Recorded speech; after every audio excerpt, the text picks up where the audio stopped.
that starting in May of 2025, everyone traveling in the United States, even if you're just going from Maine to Boston, if you were flying, you are going to have either a real ID or a federally recognized ID like a passport or a passport card. When the Department of Homeland Security begins enforcing the Real ID law, it will have been 20 years since it was passed by Congress. But what does it take to get a Real ID in Maine?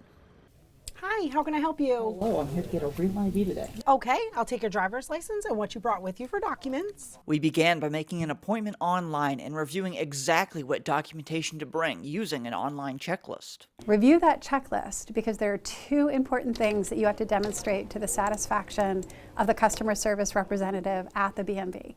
Your legal presence in the United States, and that includes if you were born here.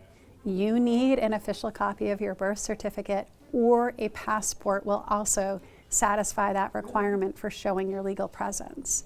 Similarly, you also need proof of residency, and you should look for two documents that have your actual street address. Secretary Bellows says the process is similar to renewing your regular ID.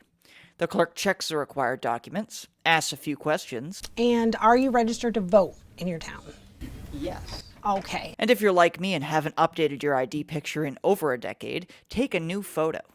Most frequently women who change their name in marriage or divorce. We need to be able to trace the name change. So we need all of the documentation that shows name changes to the current name. That might be an official marriage certificate or a divorce decree or probate documents. If you're not a fan of the Real ID, Secretary Bellows says you can still get your regular ID. Now, if you do plan to travel, you can do so using a passport or other federal-approved means of identification. In Augusta, I'm Corey Bouchard for ABC7 and Fox 22 News.